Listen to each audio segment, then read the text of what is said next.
Welcome sa ating YouTube channel, Main Third Reaction Vlog.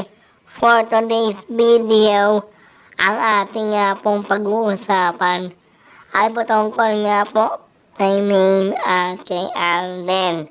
Pero, bago tayo magsimula, pakipindot muna yung subscribe button at yung notification bell para lagi kayong updated sa aking mga videos. Tara, pag-usapan na po natin. Ito nga pong balitang ito.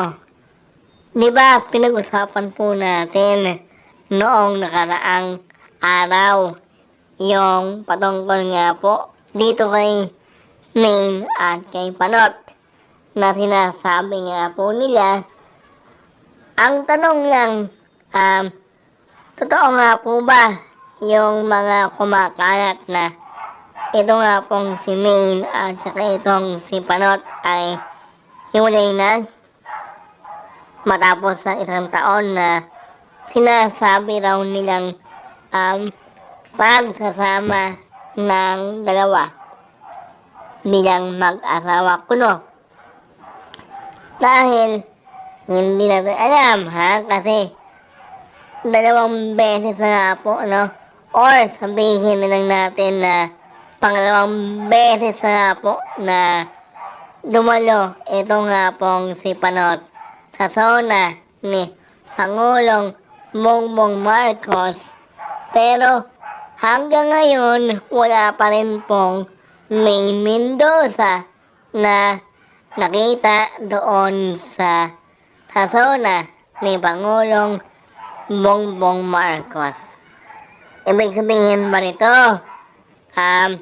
totoo yung mga kumakalat na mga balita at pinapabulaanan lang ni Ogie Diaz at saka ni Ibiang dahil ayaw po nilang mapahiya sa mga tao, sa mga taong yung sabihin na lang natin na mga napaniwala nila sa mga palabas nila na sinasabing mag-asawa daw ito, maayos daw yung pagsasama nila o yung sinasabi nilang relasyon ni Main at saka ni Panot, diba? At ito pa,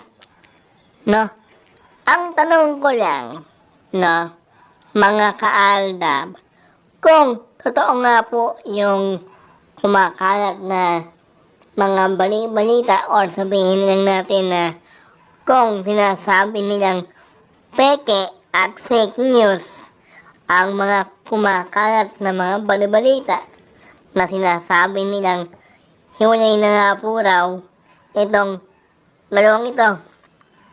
Bakit nga ba? Hindi ba kayo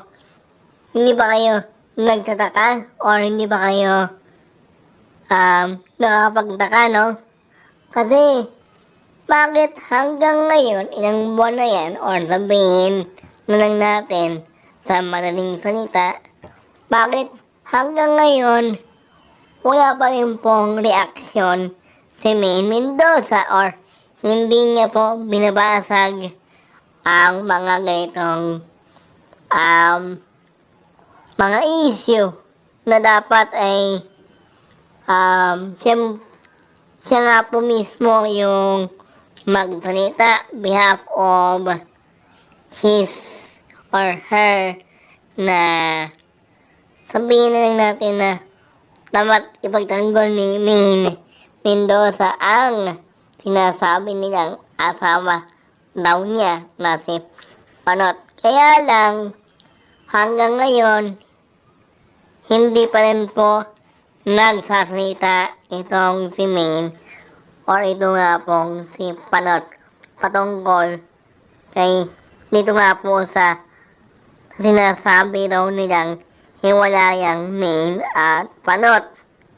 Hanggang dito lang ang ating video. Don't forget to like, share, and subscribe.